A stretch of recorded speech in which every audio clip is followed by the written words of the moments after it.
Assalamualaikum warahmatullahi wabarakatuh. Bismillahirrahmanirrahim.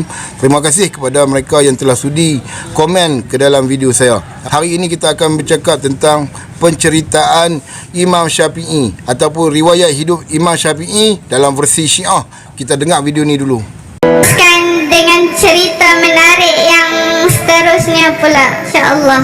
Tuan-tuan, kita kat sini siapa tak kenal dengan Imam Syafi'i, sedangkan kita bermazhabkan dengan Imam Syafi'i. Jadi Imam Syafi'i hanya dalam mimpi saja, secara ruhiyah saja, secara ruh mendapat air ludahan daripada Rasulullah sallallahu alaihi wasallam. Dah jadi dahsyat macam tu. Macam manalah pula Sayyidina Husin dan juga Sayyidina Hasan yang Rasulullah masukkan lidah ke dalam mulut kedua-dua cucunda kesayangan Rasulullah sallallahu alaihi wasallam. Yang kedua, kita nak tengok apa yang Ustaz Arif cerita, betapa hebatnya Sayyidina Hasan dan juga Sayyidina Husin ni. Tengok Sayyidina Hasan, Sayyidina Husin ni punya kawan-kawan. Mereka ni main dengan siapa? Main dengan Rasulullah sallallahu alaihi wasallam yang sangat dicemburui oleh sahabat-sahabat Rasulullah sendiri. Rasulullah bagi banyak masa kat Sayyidina Hasan dan Sayyidina Husin. Yang kedua, mereka juga main dengan para malaikat, macam mana Ustaz Arif cerita tadi. Jadi insyaAllah kita qasidah dulu. Okey, kita dah dengar dah riwayat hidup Imam Syafi'i versi Syiah. Pasal apa saya kata versi Syiah? Sebab puak Syiah ni, mereka percaya kalau minum ludah Tok Guru ke minum ludah siapa pun boleh jadi pandai. Wahal cerita tu cerita merapu. Tak ada lagi lah orang minum ludah jadi pandai. Kalau jadi bangang tu banyak. Kita dah dengar tadi penceritaan Imam Syafi'i minum ludah Nabi dalam mimpi boleh jadi pandai. Cuba kita fikir balik satu benda. Kalaulah itu kaedah yang boleh diguna pakai, awal-awal lagi Nabi pi ludah dalam telaga Zam-Zam, siap jampi lagi, biar satu Mekah pakai jadi Islam, satu Mekah pakai jadi pandai. Satu Mekah dah terbuka dah pemikiran mereka. Tak mau dah sembah berhala, kita nak sembah pada Allah yang satu. Jangan jadi bodoh macam puak-puak Syiah. Puak Syiah ni memang bodoh je, nak ke darah tai. Tak percaya? Tak apa, nanti ke depan-depan aku tunjuk puak-puak Syiah bukan setakat ke darah tai, berenam dalam tai, gelomang dengan tai. Sabit tu jangan heran pasal apa puak-puak Syiah ni bodoh. Tak boleh nak fikir dengan clear. Jadi apa yang aku nak katakan di sini adalah, kalau betul lah Imam Syafi'i bermimpi minum ludah Nabi boleh jadi imam mujtahid, kenapa Nabi tak buat kepada cucu-cucu beliau? Dengar kita tengok hadis ni dulu. Sedangkan Nabi sendiri menyebut apa? Kemudian fitnah kesenangan yang asapnya muncul dari bawah kedua kaki seorang laki-laki ahli baitku. Nabi mengakui anak cucu dia sendiri. Ia mengaku berasal dari keturunanku, dan dia pun mengaku berasal daripada keturunan Nabi, padahal bukan. Sabit tu kena faham apa itu Ahlul Bait. Wali-waliku hanya orang-orang yang bertakwa, yakni orang-orang yang berada di atas petunjuk Allah dan Rasul sahaja. Itu orang-orang yang bertakwa. Ini pi tawah di kubur, lepas tu mengaku bertakwa. Nabi tak buat, pasal apa Nabi buat?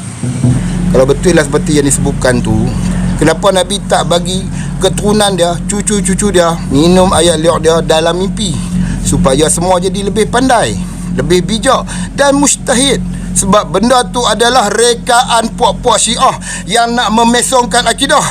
Okey, yang kedua, daripada penceritaan tadi kita dengar seolah-olah Nabi tu babysitter, dan di dalam masa yang sama mereka telah menabur fitnah kepada sahabat. Mereka kata apa?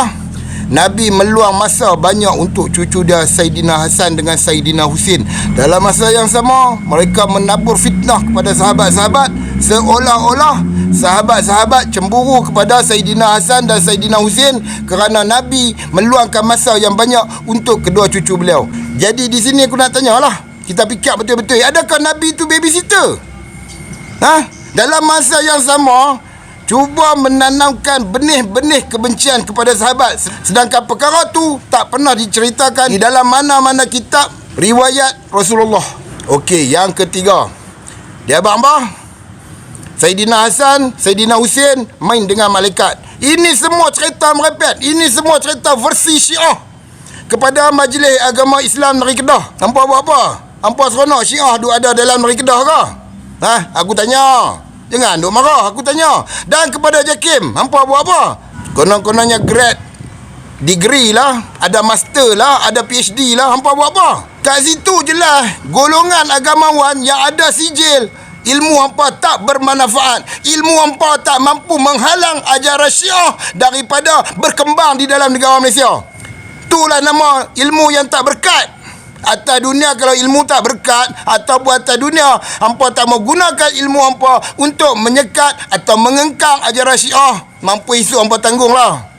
Hampa nak suruh aku cakap elok dengan hampa, sedangkan ajaran Syiah dah berleluasa di dalam Malaysia dan hampa masih duduk diam jadi setan bisu. Dan dalam masa yang sama hampa nak suruh aku cakap elok dengan hampa. Dah kedarah gaji buta, tapi apa kerja hampa? Apa yang hampa buat di dalam memberi sumbangan terhadap umat Islam di dalam negara Malaysia? Yang aku nampak ajaran Syiah semakin berkembang. Ajaran Syiah sekarang ni berleluasa di dalam Malaysia, terutama di dalam negeri Kedah. Cerita 3 tu walaupun dalam masa 80 saat cukup untuk menggambarkan bahawa ajaran Syiah dah menapak di dalam negeri Kedah, dah menapak di dalam Malaysia. Tetapi Majlis Agama, Jabatan Agama, JAKIM, hampa buat apa? Hampa buat apa, aku tanya. Ni kalau hampa kata tak puas hati dengan aku, mai kita berhujah. Siapa pun tak apa, Majlis Agama pun tak apa, Jabatan Agama pun tak apa, JAKIM pun tak apa, hampa keluar mai. Jangan duk jadi macam pengecut duk dalam pejabat. Keluar, kita berhujah. Kalau aku salah, tangkap aku. Tapi kalau hampa salah, macam mana pula? Aku memang bengang adanya pengkhianat Islam di dalam Jabatan Agama, di dalam Majlis Agama, di dalam JAKIM.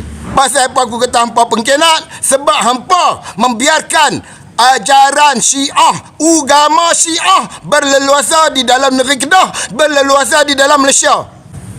Sebab tu aku kata hampa pegawai-pegawai penguat kuasa ajaran sesat di dalam Majlis Agama, di dalam Jabatan Agama, di dalam JAKIM. Pada bahagian penguat kuasa ajaran sesat, anda adalah pengkhianat kepada ajaran Islam. Anda adalah pengkhianat kepada agama Islam.